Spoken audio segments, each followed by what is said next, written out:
Hello viewer, সবাই কেমন আছেন? অনেকদিন পর আসলাম আবারও একটা ব্লগ ভিডিও নিয়ে। সবাইকে আবারও অনেক অনেক শুভেচ্ছা রইল। আজকের যে ব্লগ ভিডিওটা করব, আমি আমার ব্লগ ভিডিওতে নতুন একটা ভিডিও নিয়ে আসছি। সেটা হচ্ছে চা বাগানে যে চা গাছ ছাঁটাই করা হয়, অর্থাৎ প্রুনিং যে করা হয়, সেই ভিডিওটাই আপনাদের সামনে তুলে ধরার চেষ্টা করব। সো ভিডিওটা পুরোপুরি দেখতে থাকুন।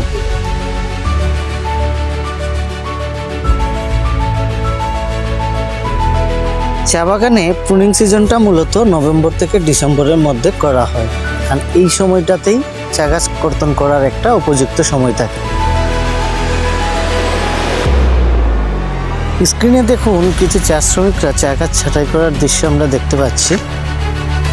প্রিয় ভিউয়ার্স, আপনারা দেখলেন দূরে চা শ্রমিকরা চা গাছ ছাঁটাই করছে। এখন আমি আপনাদের সেই চা শ্রমিকদের সামনে নিয়ে যাব এবং সামনে থেকে দেখাবো কিভাবে চা শ্রমিকরা চা গাছ ছাঁটাই করে। তো সাথেই থাকুন। স্ক্রিনে যে প্রুনিংটি দেখতে পাচ্ছেন সেটা হচ্ছে এলপি প্রুনিং, অর্থাৎ লাইট প্রুনিং। চা বাগানে কয়েক ধরনের প্রুনিং হয়ে থাকে।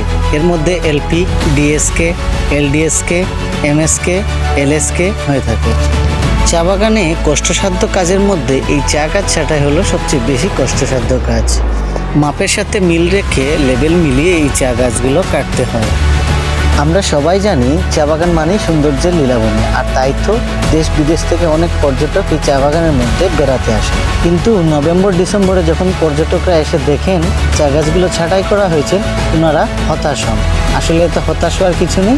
এই চা গাছগুলো ছাঁটাই করা হয় যাতে এর থেকে নতুন পাতা জন্ম হয়। তবে যারা দেশ ও দেশের বাইরে থেকে চা বাগানে ঘুরতে আসেন, তাদের একটা কথা জেনে রাখা দরকার, এই চা বাগানের চা শ্রমিকরা কিন্তু 170 টাকা মজুরিতেই এই রিক্সি কাজগুলো করে থাকে।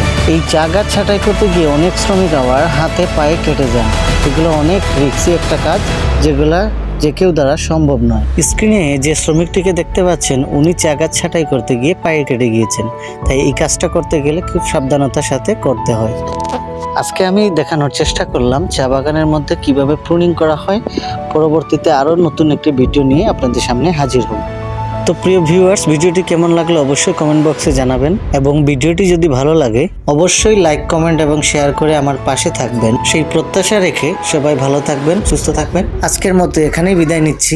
ধন্যবাদ।